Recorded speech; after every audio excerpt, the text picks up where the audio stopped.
Well, hello. We're doing conflict management. This is going to be week 1 on conflict management. And I'm going to try to do this standing up. I was just doing the hermeneutics class and hurt my back here. So I don't have the most ideal situation where I'm at to stand up and do this, but we're going to give it a try. So you're in conflict management. Let's pray together and believe God together. Father, we thank you because you're in control of our lives. We thank you because you're desiring to do your work in our lives. Lord, we thank you for working with us, causing your purpose and your plan to be accomplished in and through us. Lord, we realize that this area of conflict management is vital not only in our homes, but in ministry, on our jobs, wherever we go. So, Father, awaken us to this important truth and how we can manage the conflict that we face on an everyday basis and manage it in a way that brings glory and honor to your name. We thank you for it and we give you praise for it in Jesus' name. Amen. Okay, so we got a number of people taking this class. Some of you brand new to the school, and if so, I gave some instructions on the on the hermeneutics class in regard to new students, so I'm not going to go over that. If you happen to be listening to this one first, just listen to that one afterwards, and there's a few things there that will help you when it comes to ordering books, etc. And so just looking forward to meeting with you via YouTube. We haven't done this venue before. I mean, we've taped our classes before and then put it on for people who aren't able to be in the classes, but we've never done everybody via YouTube. So let me share with you that if you need to contact me, please do so via email. I'll get back to you and I'll try to help you as much as possible.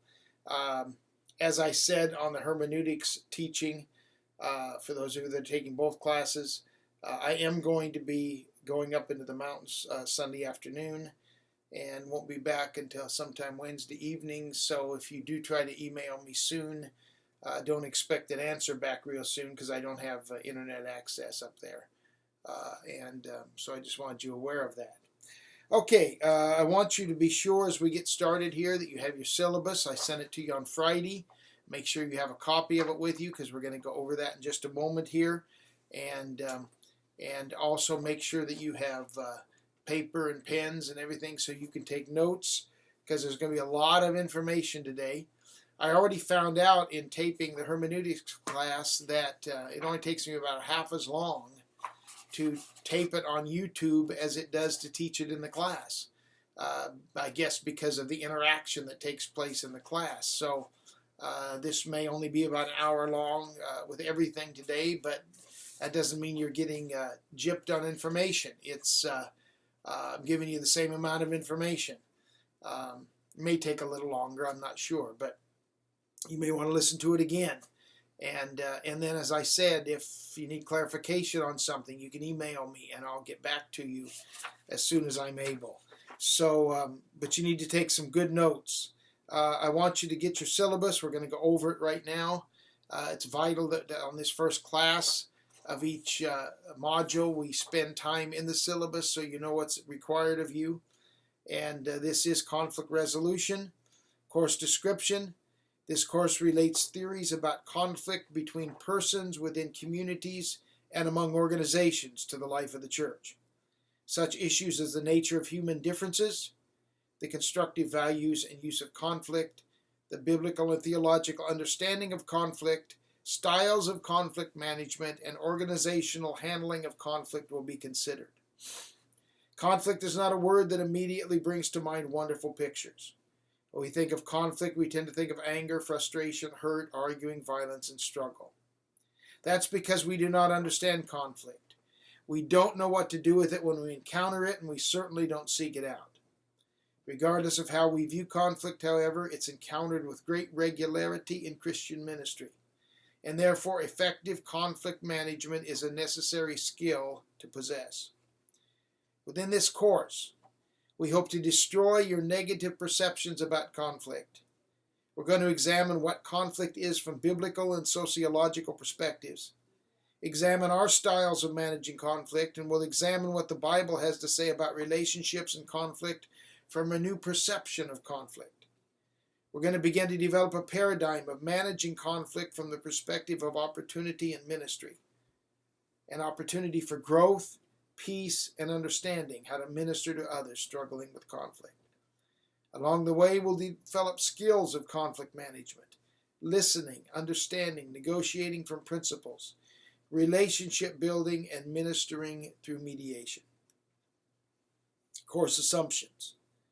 The course is a requirement that meets both the college core curriculum requirements as well as credentialing requirements for the Assemblies of God. Encourage you to use technology, do all your work on a computer or word processor. The use of the internet is encouraged and may provide excellent opportunities for research and provide extra credit. Communication with the instructor is encouraged to be done through email. The instructor's contact information is at the end of this syllabus. Course objectives. Upon successful completion of this course, individuals will be able to understand conflict, relationships from a conflict management and a biblical perspective, understand their own predominant style of managing conflict, and develop a strategy for enhancing their ability to manage conflict within their personal lives.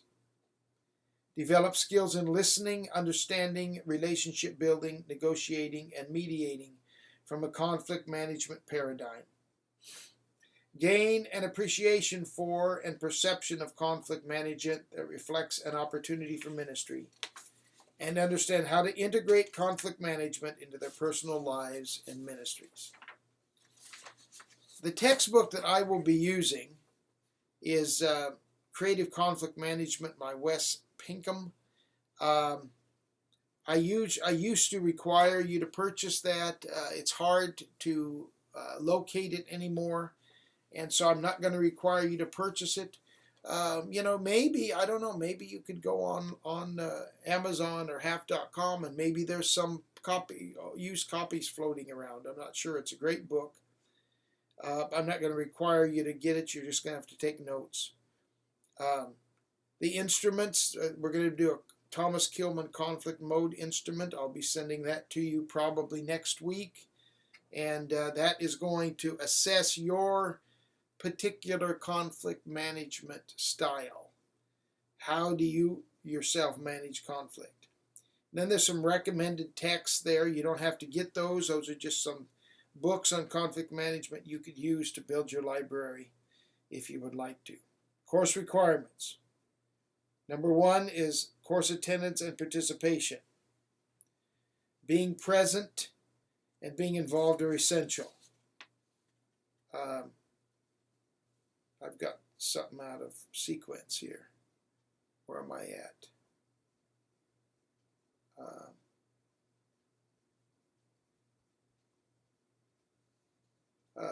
Things aren't quite, I got a mistake here, so let's forget about that first. On the course requirements there, forget that. That shouldn't have been in there. Course format. This class meets weekly via YouTube, so a student will watch the video on YouTube, and they can do so at their own convenience. The YouTube location shows you what it is, and when you pull up that YouTube channel, please watch only the videos for hermeneutics class. They'll be titled, I should say conflict management class. I didn't get that changed. I'm sorry. I was trying to do this in a hurry Friday to get things out to you. It should say when you pull up a YouTube channel, please watch only the videos for conflict management class. They'll be titled conflict management number 1, 2, 3, 4, and 5 respectively. Okay, for the 5 weeks. This week will be number 1. Shows you the schedule there. And we're going to take that Thomas Kilmann conflict management mode instrument next week. Your final exam will be the 5th week, as well as your journal and your paper is due. So course grading. Course grading will be based on the following percentages. Number 1, course attendance and participation is 10% of your grade. Due to the nature of a fast track class, attendance is required for all classes. If you have to miss a class due to sickness and emergency, That's really what is an in-class requirement, but just make sure that you listen to all of the videos. Number 2 is your exam, which is 40% of your grade, a final exam at the end of the class. Number 3, personal conflict journal, which is worth 20% of your grade. Each student is required to keep a journal of the conflicts they encounter during the 5 weeks of the course. Well, this journal is to record all your conflicts encountered during this course. The student's required to choose 3 of those conflicts and write a 3-paragraph paper on each of them. 1 paragraph will explain what is at stake, in other words, the issues. The 2nd paragraph will describe why it's important to manage or resolve the conflict. And the 3rd paragraph will explain how I did it. So there's really 2 parts to this assignment. The first assignment is you keep a journal of all the conflicts that you encounter during the 5 weeks of this course. You go to Starbucks and they fixed your drink and it wasn't right and you took it back and they got upset at you, and that's you record that.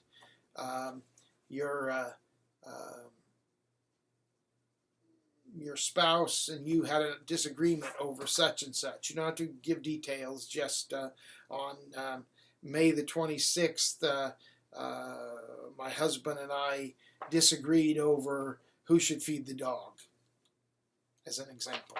So you're just making a list of these disagreements. Now, first of all, I want you to know nobody will see this but me, and I don't use it for any other reason than trying to help you learn how to grow, okay?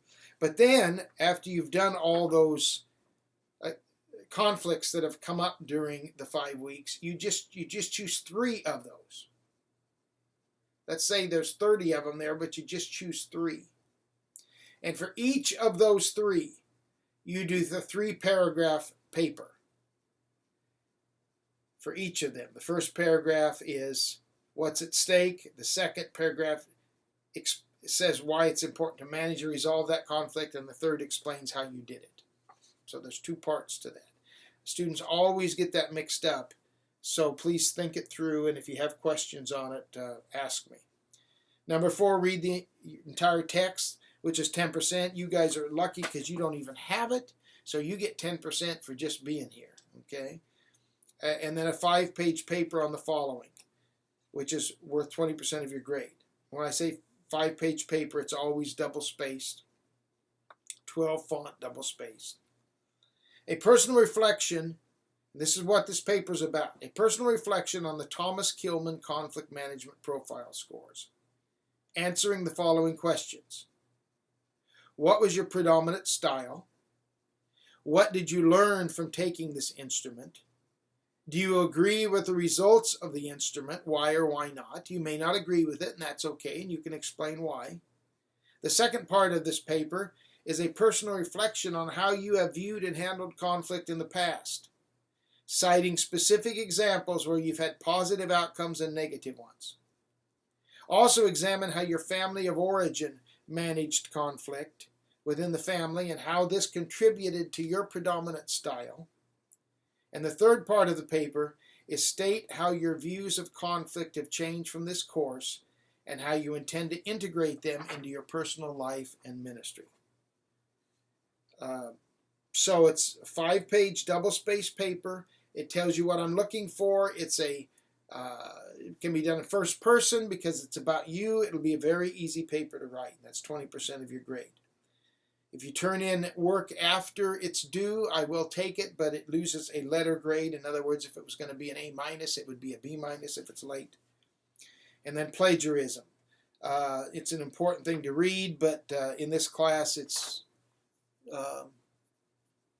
applicable because you don't want to use other people's work, but you're not doing a research paper, so we won't go over it.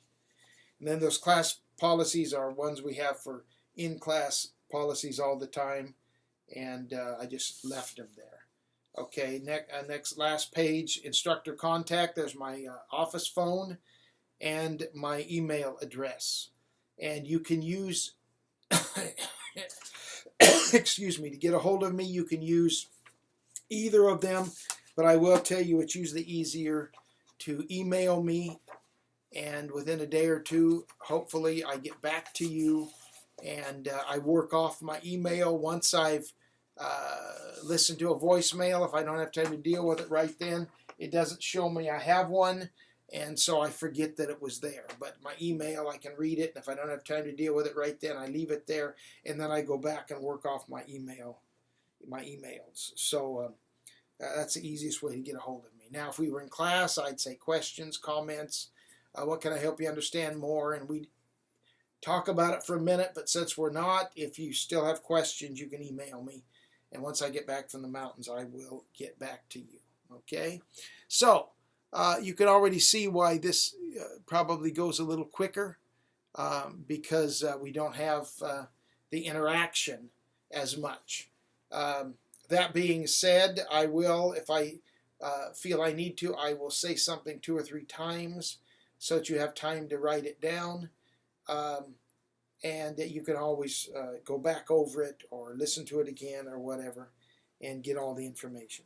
So let me start the lecture by saying, and because I'm a ways from that, every now and then I got to see what time we're at. Let me say this is one of my favorite classes to teach. I love teaching conflict management. And the reason I love teaching this class is because this class changed my life. When I was getting my Master of Divinity degree, I had to take it. I also had to take it when I would get my doctoral degree. But when I had my Master of Divinity, it changed my life because I was a pastor that hated conflict. I hated to deal with conflict. I didn't want to have anything to do with conflict. And so it was always causing more conflict. It was causing, because I hated to deal with it in the church, hoping that it was going to go away, and it didn't. It got bigger. It also caused conflict in my home because I wasn't dealing with it in the church as I should have, etc., etc. And so when I took this class, it completely changed my life. It changed my ministry. It changed my everything about how I function. And so I'm so thankful for this class. Therefore, I have a heart for it, and it's one of my favorite classes to teach. Okay? So I want to share with you a vision for peacemaking and fascination that we have with conflict management. I believe that it's one of the biggest problems we have. You know, we're going to talk about, we deal with it every day, but we don't know how to deal with it. Okay? And so I see people struggling. I see churches struggling. I see marriages struggling. And a lot of times it goes to the fact that they just don't know how to deal with conflict in a healthy way. Give me just a moment. I'm trying to, I need a pulpit here. I told you I'm standing up. I usually am sitting down, and I'm trying something new. And so I need me a pulpit at my house. That's what I need. And maybe I need to get one over here. So conflict's not a word that immediately brings to mind wonderful pictures. When people think of conflict, they tend to think of anger, frustration, hurt, arguing, violence, struggle, and the list could go on and on. But that's because we don't understand conflict. We don't know what to do with it when we encounter it, and most certainly we don't seek it out. But regardless of how we view conflict, it's encountered with great regularity in ministry. When you're in ministry, you're going to be facing conflict all the time. Why? Because you're dealing with people all the time. And therefore, creative conflict management is a necessary skill set in order to have staying power. I oftentimes share with classes this concept, that in most cases, when a new pastor goes to a church, it takes 5 years before he or she becomes the pastor. They're dealing with the overflow. They're dealing with people that have allegiances to the other pastor. And it takes about 5 years before they become the pastor. I'm not sure what the average staying time is now for a pastor, but a number of years ago, I remember the last stat I heard, most pastors stay at a pastor at 1.8 years. Well, if that's true, and I think it's longer than that now, because since people are so mobile, since our society is so mobile, pastors don't have to be as mobile. But let's say it's 2 years. I think it's probably more than that now, maybe 3. But let's say it's 2 years. If it takes 5 years for a person to become the pastor, and the average time they stay is 2 years, what does that tell us? The people are not being pastored. And I think the biggest reason that pastors leave churches is because of conflict problems. Problems with conflict. Not being able to know how to properly manage conflict. It's a necessary skill set in order to have staying power. But I want you to get a different concept. Now, I remember one year I shared with a class, and it was mostly younger people. I said, what's the first thing that comes to mind when you think, give me a one word that comes to mind when you hear the word conflict? And we heard things like yelling, fighting, hurt feelings. And one boy said, beatings. And some of the other young people started to laugh. I said, whoa, whoa, whoa, whoa, don't laugh. That's what he thinks of when he hears conflict. In all my years of teaching this, over 10 years, I'm trying to remember, I may have had 1 or 2 people in those 10 years that when I said, what's a word that you have that comes up when you think of conflict, had anything positive to say. Almost every response was negative. But we want to share with you a different concept. I want you to get this paradigm, this understanding that conflict is an opportunity for growth and an opportunity for peace, an opportunity for understanding. When you get a different mindset of conflict, instead of thinking of conflict always from the first as being bad, why not think of conflict as being an opportunity for growth, an opportunity for peace, an opportunity for good things to happen? And so that's how we're going to view this class. Conflict is an opportunity for growth. In fact, we're going to talk in a few minutes where there's no conflict, there is no growth. There is no growth. And so it's an opportunity for growth, it's an opportunity for peace, it's an opportunity for change. Okay? So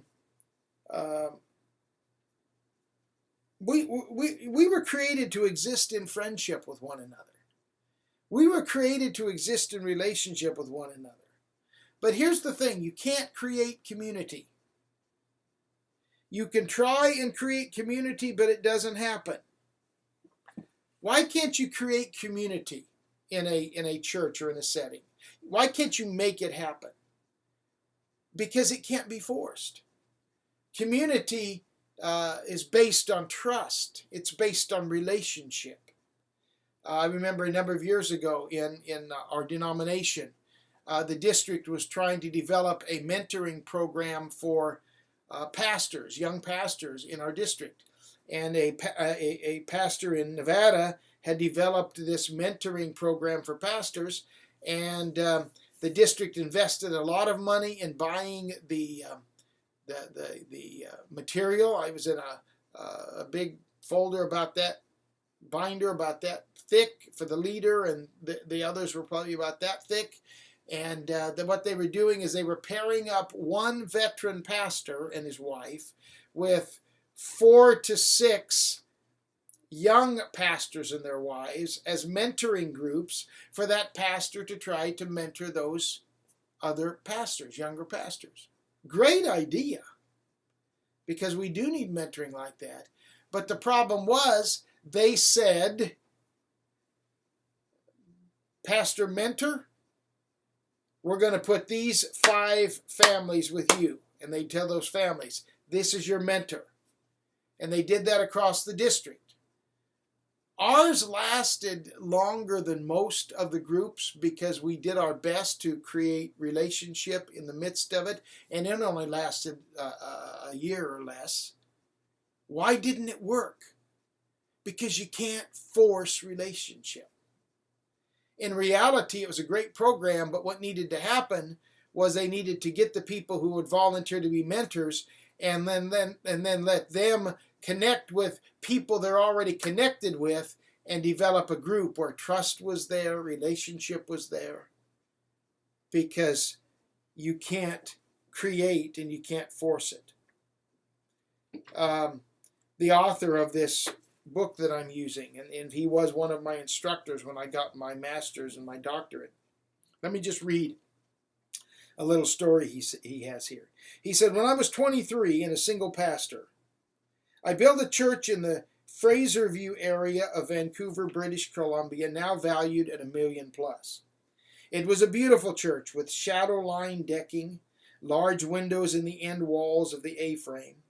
People could look upward to a blue sky, enjoy a clear view from a theater-like sloped floor, and gaze into a long windowed wall on the left side featuring a view of a beautiful garden around which the educational wing and the sanctuary were built. I poured concrete with the men, hammered nails, and did electrical work, and the ladies made the meals. It was Tom Sawyer time. Only I wasn't coming up with a way to get someone else interested in painting a fence. People became friends. We experienced community. I did more pastoral counseling with a hammer in my hand than I ever did in the office off the garden court. If you want interdependence, you have to model it. See, the street smart leader, the real leader, will distinguish between intentional community, which is contractual, which is what we call society, versus unintentional community or covenantal community, being in relationship.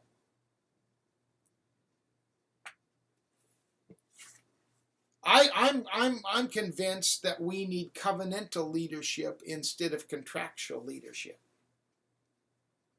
Contractual leadership says, because I'm the leader, you do this, this, and this, and I do this, this, and this. Covenantal leadership says, because I'm a leader, but we're in this together. I'm a servant leader. We work together and we have relationship. I'm convinced that if we had covenantal relationships, we wouldn't need, if we had covenantal relationships, we wouldn't need contractual relationships. But our society is built on contractual relationships. Because society is a group of people who are bound together by laws and regulations. Our society is not bound together by relationship. It's bound together by law that fosters a mentality of rights. But community is not bound together by law. It's formed by radic or outward bound relationships. So then the question needs to be asked that as a church, are we collapsing into a society rather than a community? The church started as a community, covenantal relationships.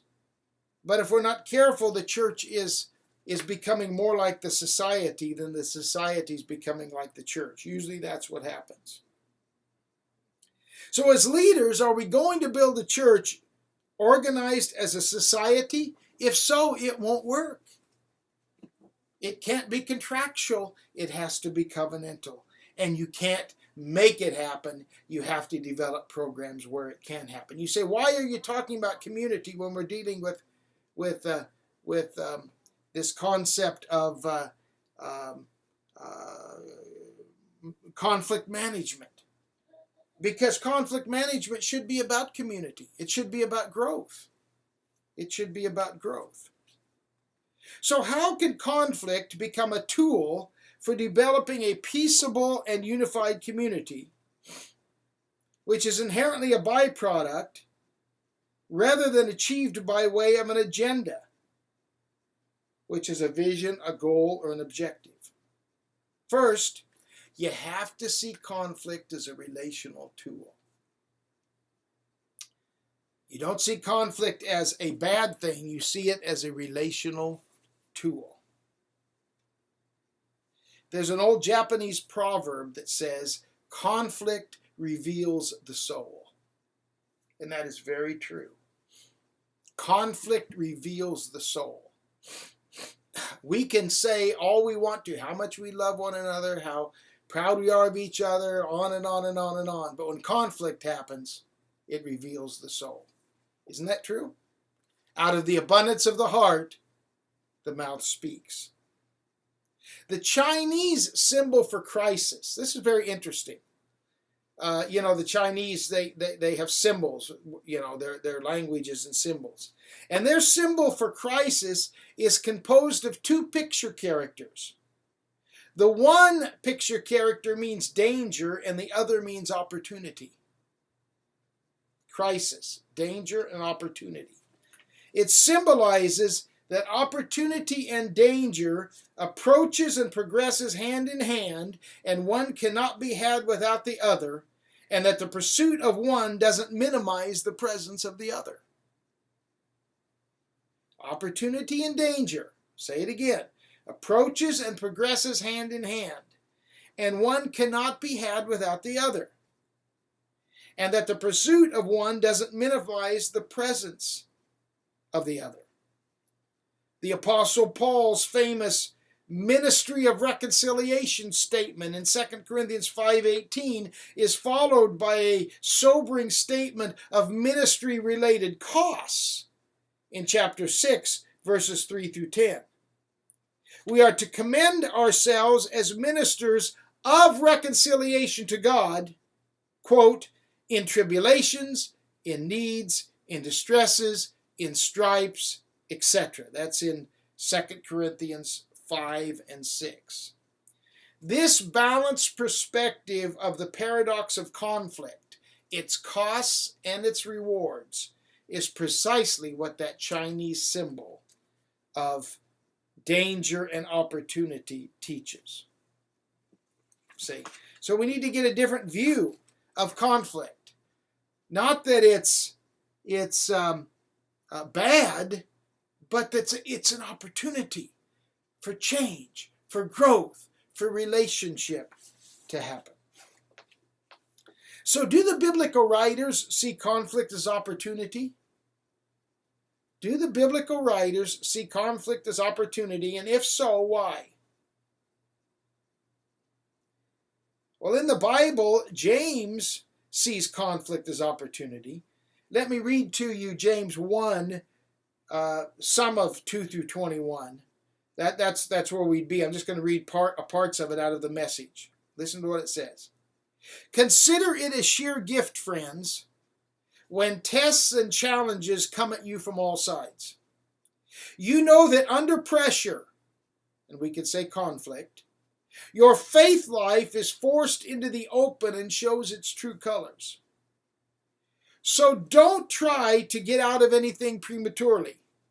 Let it do its work so that you become mature, a net mender, one who repairs broken nets so we can catch fish, and well developed, not deficient in any way. So if James says that we should consider it a sheer gift when tests and challenges come, and I'm going to say in conflict comes, why do we do everything we can do to get out of it, instead of embracing it and letting it do its work in our lives? Now, I'm not saying you look for conflict. You don't have to look for it. It'll find you. But I'm just trying to make a case for the fact that we should have a different paradigm, a different mindset, a different way of thinking. Okay? So, let me ask another question. Is conflict good, bad, or neutral?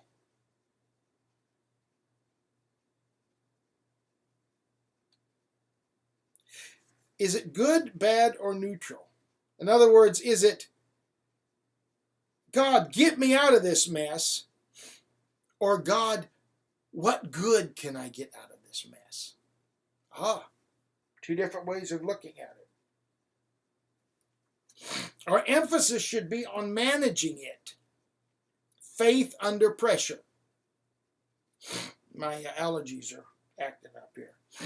We can't eliminate conflict even if we want to.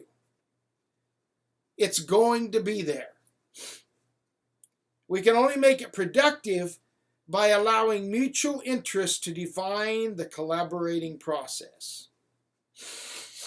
Our circumstances are not to control us.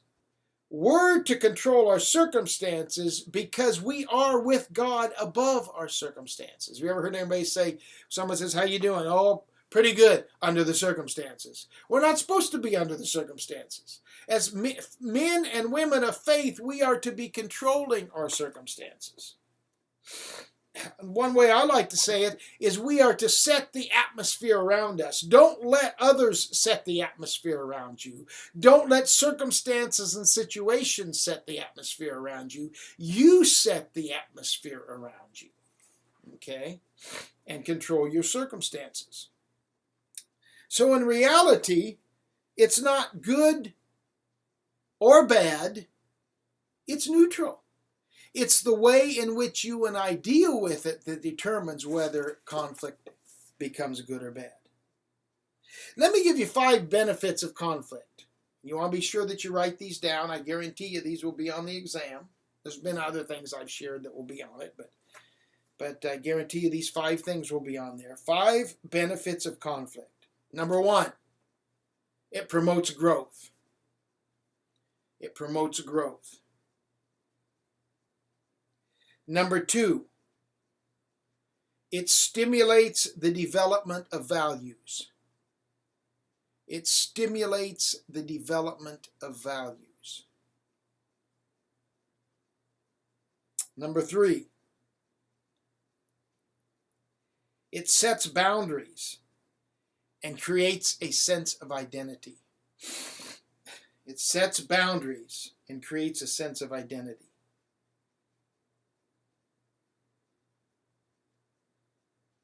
Number 4, it energizes a search for new solutions. It energizes a search for new solutions. And number 5, it develops character and wisdom. In other words, we become problem solvers. It develops character and wisdom. We become problem solvers. So what are the benefits of conflict? Number 1, promotes growth. Number 2, stimulates the development of values. Number 3, sets boundaries and creates a sense of identity. Number 4, energizes a search for new solutions. And number 5, develops character and wisdom. We become problem solvers. So here's the point. If in our heads we can sense that conflict's okay, but in our gut we hate it, why is that so? Maybe it's because of our history. It could be due to bad theology. Isn't that true? Could be our history. We grew up in a home or an atmosphere where conflict, we always got the bad end of conflict. It never ended up good. There were strained relationships and there was never any resolution. There was always a winner and a loser, and you were the loser. Your history.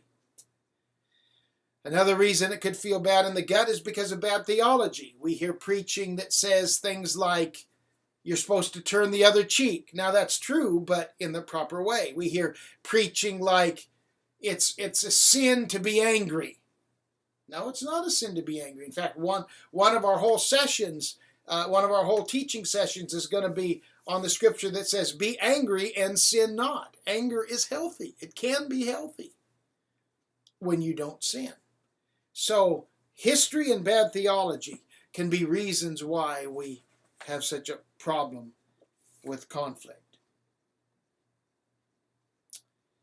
So I want to share with you a way that you could look at conflict differently during this seminar.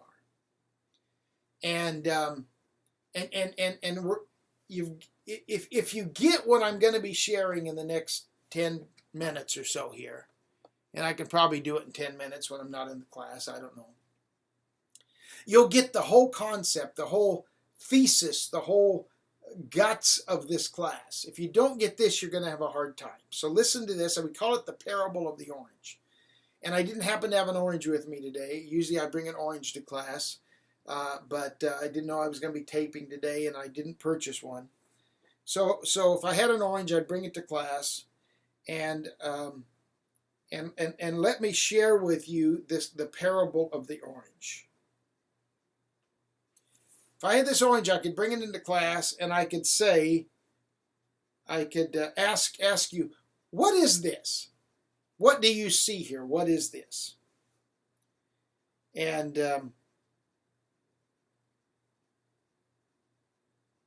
is it an orange? Is it a gift? Is it a paradigm? Is it a map? Is it a parable? Or is it all of the above? I want to tell you today the parable of the orange. Because orange light shines on problem solvers. And the orange is a great framing tool for the ministry of conflict resolution.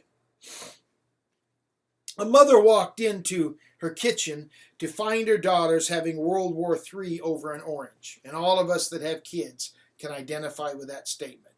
She walks in, the kids are fighting over the orange.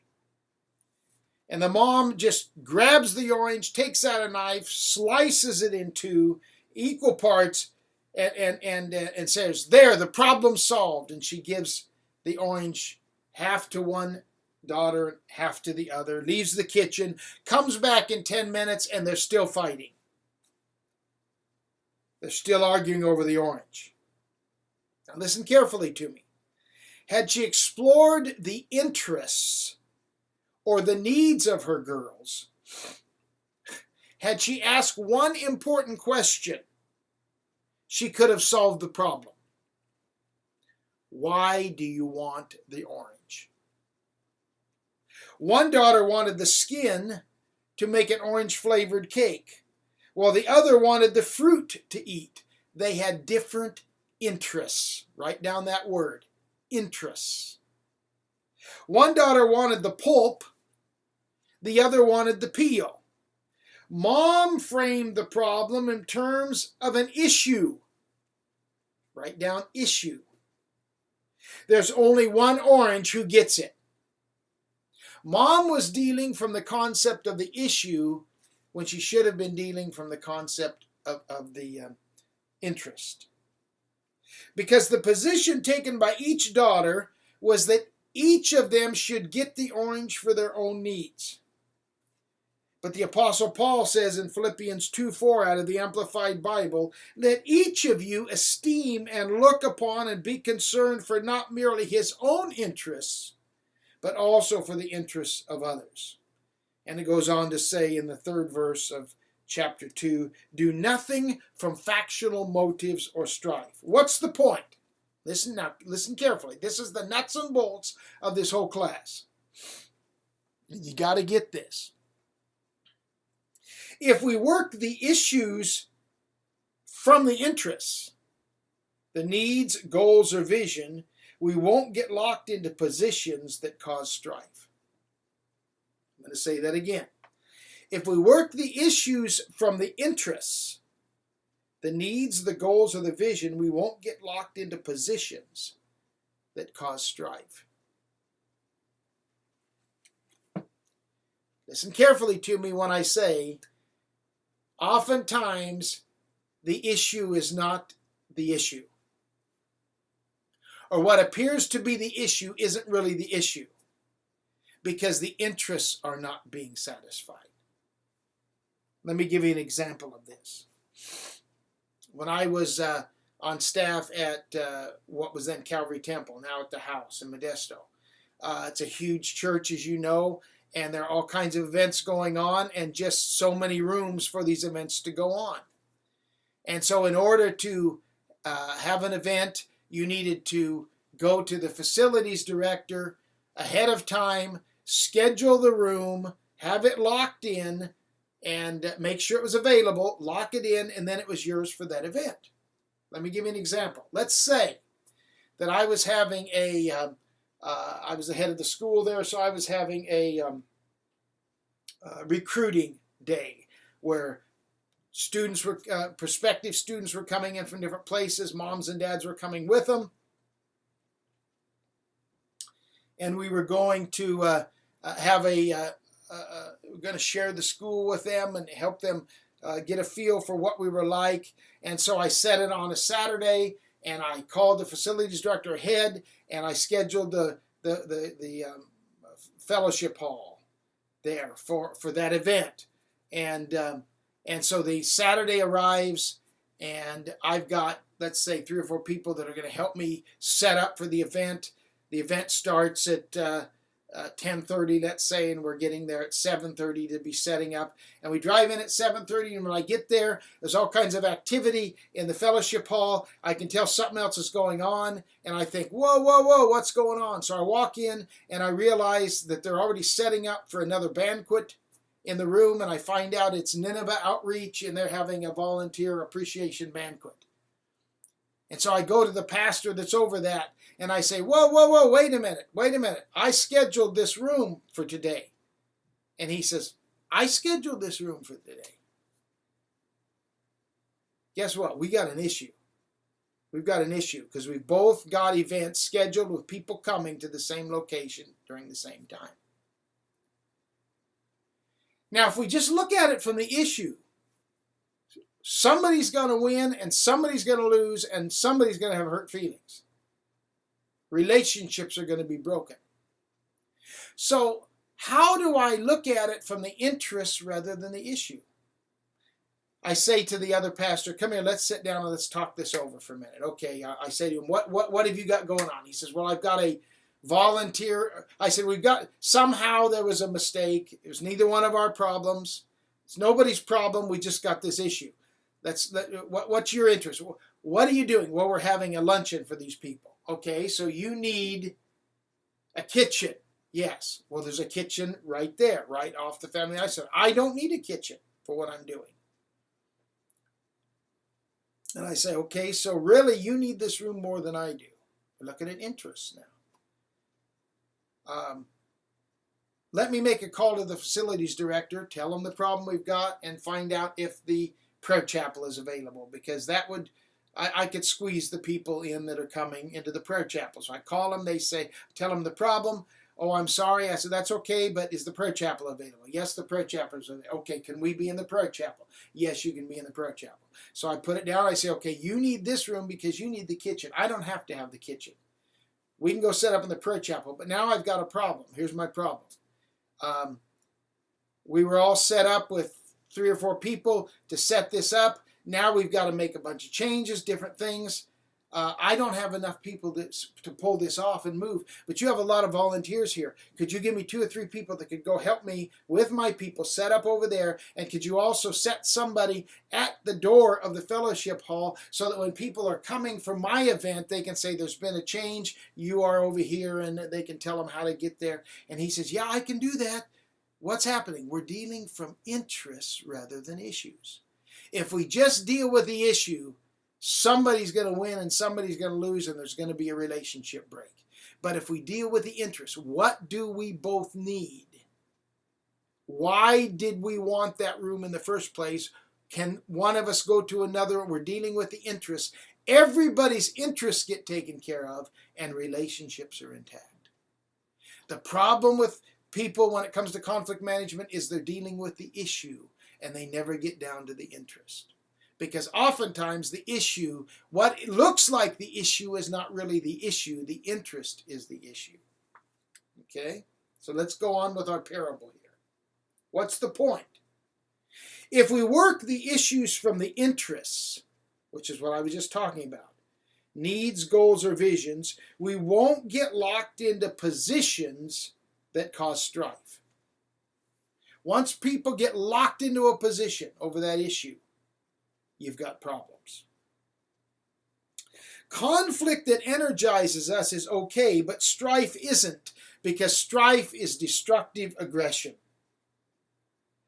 So when we work from the interests, we're validating who-ness, W-H-O-N-E-S-S. When we're operating from interests, we're validating who-ness or people. Whereas when we work from positions or issues, we're validating whatness, things. See the difference? The church tends to buy into a view of reality as a relationship to things, rules, and regulations in order to be valued, accepted, and loved. That's a powerful statement. I'm going to say it again. The church tends to buy into a view of reality as relationship to things, rules, and regulations in order to be valued, accepted, and loved. Whatness leads to static and fragmented spirituality. Whatness alone defaces the image of God, which is relational reality, the person image. Whatness becomes an outward journey ending in addiction and detachment. We need teachers and leaders in the church who are orange peelers, not orange splitters. Dealing from interests, not just issues. So the daughters responded to mom as controller or external authority, which is outside in. The moment mom picked up one end of the control stick, which was her choice to split, not peel the orange, she had to pick up the other, which was consequences. But you can't control people or consequences. Principles control consequences, people can't. Principles within are internal authority, which is inside out, because they allow who-ness to direct whatness. It has to do with relationship before things. Orange peelers transform, which is inside out. Orange splitters conform, which is outside in. Orange peelers influence, orange splitters control. Orange peelers are servanthood leaders, which is under up. But orange splitters are codependent thinking authoritarian leaders, over under. Orange peelers are ontological thinkers, which means being in relationship. But orange splitters are Cartesian thinkers, which means having a relationship with parts that define the whole, not the other way around. Orange peelers draw people into oneness by vision making. Orange splitters drive people into strife by crazy making. Orange peelers unlock and loose forgiveness. Orange splitters bind and retain unforgiveness. Orange peelers are into plurality and community. Orange splitters are into singularity and individualism. Finally, orange peelers minister. They renew the mind from who-ness to whatness, which is inside out. But orange splitters minister. They renew the mind from whatness to who-ness, outside in. We are our paradigms. We are the way we think. Are we trying to deal with the issues and be an orange an orange splitter, or the interests and be an orange peeler? Trying to help interests be satisfied rather than issues be won. So we have to think orange to become an orange peeler and not an orange cutter in half. And that's what this class is all about. The spirit of orange peeling that leads to a byproduct of community. In fact, it could be called Orange Peeling 101, dealing with interests rather than issues. And that's a whole new way of thinking for most of us.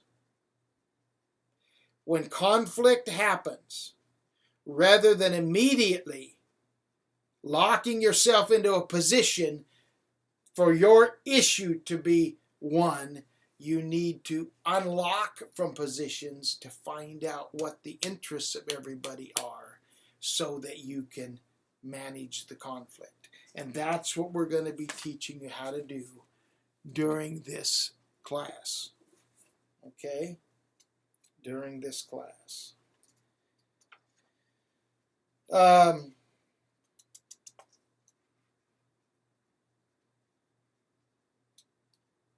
I think we need to realize, too, that it's unhealthy for us to think that we can resolve all conflicts. You can't resolve all conflicts. There's a scripture that says, as much as is possible, be at peace with all men. But you can't resolve all conflicts. What we're trying to deal with in this class is helping us get a different paradigm, a different way of thinking when it comes to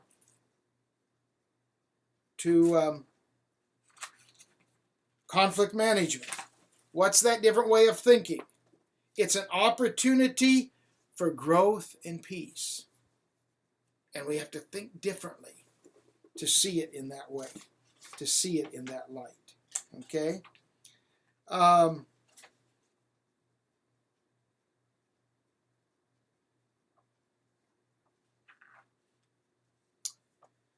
What I want to do now, I'm wondering if I guess I'm almost thinking I want to wait on this until after we take our management conflict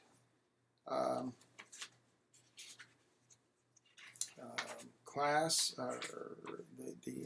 Well, no, okay. Let's deal with the different conflict management modes, okay? And I want you to I want you to take notes on here. We're going to be talking about 5 different conflict management styles. Okay? 5 different conflict management styles. And in reality, the first 2 are really non-management styles because they're really not managing it. But we're going to call them the 5 conflict management styles because these are the ways people tend to deal with conflict. So let me deal with the 5. The first one, which is really a non-management method, is called accommodating. Accommodating. ACCOMMODATING. Accommodating. And accommodating is a non-management method defined as giving in for the sake of a relationship. Giving in for the sake of a relationship. I'm going to accommodate you and give in so that our relationship isn't destroyed. And the attitude here is, in order for you to win, I have to lose. And there's little or no interest satisfaction for the accommodator. Now, what I want you to understand, before we even go into, I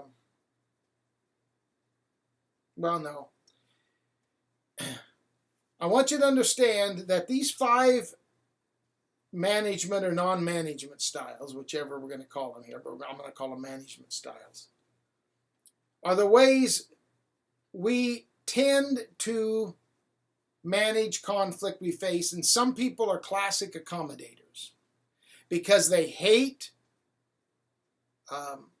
conflict and they don't want to break in a relationship. They're always accommodating. They're always letting the other person win, which means they have to lose. And there's little or no interest satisfaction for the accommodator. But there are some times when we might accommodate somebody. And let me tell you what some of those times are. Accommodating serves us well when we, number one, need to buy credit for the future. In other words, we know that there's some big things coming up. And so we're going to give here because we want to have some sort of give and take because we know that there's some things coming up where we can't give. We might want to accommodate number 2 when we desire harmony. Sometimes we just had so much conflict, I just don't want any more today. I'm going to accommodate because I just need some harmony. Does it make sense to anybody? Number 3, we might accommodate when we're willing to let others learn by their mistakes. We know it's not going to work and it's going to be a mistake, but we're going to let them learn. Or number 4, we might accommodate when we think we could be wrong here. Joyce Meyer, she says, I think I'm right, but I could be wrong.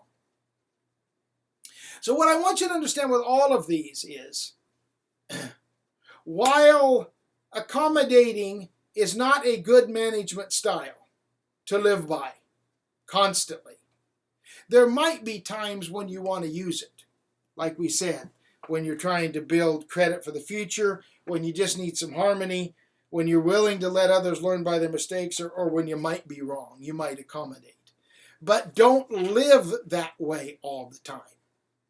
Don't let that be your primary mode of operation. If that is, once we take this assessment, that's okay. Well, we're going to teach you how to get better at it, but there are times when you might want to accommodate. So number 1 is accommodating. Number 2 is avoiding. Avoiding. And this is another non-management method, which is defined as taking one's self out of the conflict situation. Taking one's self out of the conflict situation. So why would a disputant avoid conflict? Well, there are some times you want to avoid it. You don't want to live that way, but there are times, like one, when we have no power. Sometimes you have no power in the situation, so you're just going to avoid it because you know it's not going to work because you have no power in it. Number 2, another time you might want to avoid is when we need to count to 10 to cool off.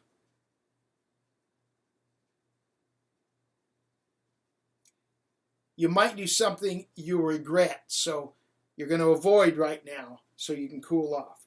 A third time for timing you might use it is when the damage of the confrontation is too great. When the damage of the confrontation is too great. I'm going to avoid this because the damage that would be done is too great in this situation. Or number 4, when the issue is trivial. What does it matter anyway? I'm just going to avoid this because it really doesn't matter. It's trivial. The third style. And can you see how that even though you don't want to be an accommodator or an avoider, there might be times you need to do it. But you can't unless you understand all the styles, you understand your conflict management style, you understand the conflict management style of the other person, and then you make a choice. Number 3 is competing. Here's another management method, competing. Fighting to win. And the gist of this style is, we're not in this to test the waters, we're in this to make waves. It's defined as competing, and we all know competitors. Which as a form of conflict behavior can lead to the domination or eventual annihilation of one disputant by another. It requires that in order for me to win, you have to lose. And there's a number of causes of competitive behavior. There's a number of things that cause this. Competing tactics, often observed in conflict situations, are directing one's behaviors toward personal goal achievement, suppressing data that would make one vulnerable, assessing one's own needs but hiding or misrepresenting them. So you have time to go back over these and write them down. Catching the other by surprise through unpredictable strategies. Threatening or bluffing one's way. and defending one's position by logical, non-rational, and irrational arguments. But when would you compete in regard to timing? When does it make sense? Number one, even if you're not a competitor by nature, it makes sense when, number one, decisive action is vital. Sometimes as a leader, you have to make a decision and you have to make it now. And so it's vital. You can't wait. So you might use it then. Number two, when important issues or principles call for unpopular courses of action, such as cutting costs, enforcing rules, or discipline. Number three, you might use it when issues vital to the health of the church are at stake and you know you're right. So I'm going to win in this situation because I know I'm right. And number four, you might use this tactic when one must protect themselves against those who would take advantage. And if you've ever been in ministry, you know that sometimes there are those people who like to take advantage. And the only mode of operation they have is competing. And so you've got to get into that mode yourself and compete with them. The fourth conflict management style is compromising. Compromising. It may be defined as meeting others halfway. Meeting others halfway. This is a way of sharing between conflicting parties. And implied in this is a degree of giving in which under more favorable circumstances would be unacceptable. I'm going to give in today, but under more favorable circumstances I wouldn't. This mode requires that in order for each of us to win something, each of us must also lose something. We're going to compromise. I'm going to give up this to get this. See? And that's exactly what I talked about when I did that illustration of the family, of the fellowship hall. I'm going to give up this to get this. It was compromising. In order for each of us to win something, each must also lose something. But when does it make sense to compromise? Number one, when goals are of moderate importance but not worth the potential disruption of the confrontive methods. They're moderately important but not worth the disruption of confrontive methods. Number two, when temporary settlements for complex issues are advisable. When temporary settlements for complex issues are advisable. Number three, when time pressures demand expedient solutions. When time pressures demand expedient solutions. Or number four, when collaboration or confrontation is unsuccessful. When collaboration or confrontation is unsuccessful. And then the fifth management style is collaboration.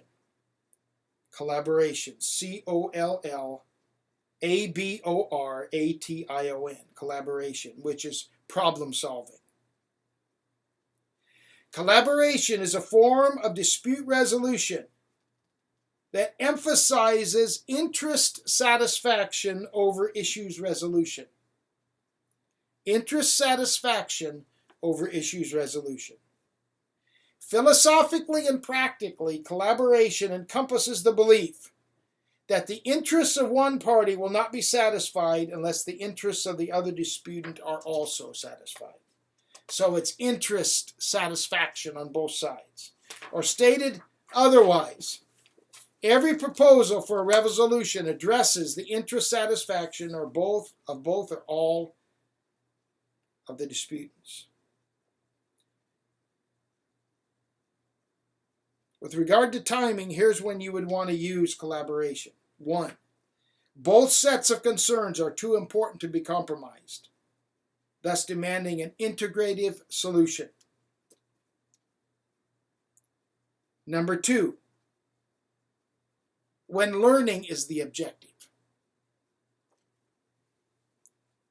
Number 3, when multiple perspectives will yield insight. When multiple perspectives will yield insight. Number 4, when incorporating the concerns of all parties will up the commitment level. When incorporating the concerns of all parties will up the commitment level. And number 5, when interpersonal relationships have created hard feelings that have to be worked through. When interpersonal relationships have created hard feelings that have to be worked through. So how do we know when to choose the best method in view of these 3 sets of forces? Number 1, you are the focal person. Be consistent with your value system. Go with your managerial style. Go with your strength whenever possible. Number 2, you have to take into account the other party's style. In other words, problem solving won't work with a competitive style. So if the other person is a competitor, even if you're a collaborator, they're not going to collaborate, so you're going to have to go to competing to get something here. And number 3, with regard to the overall situation, see the criteria on timing, when to use a given method, which we just talked about.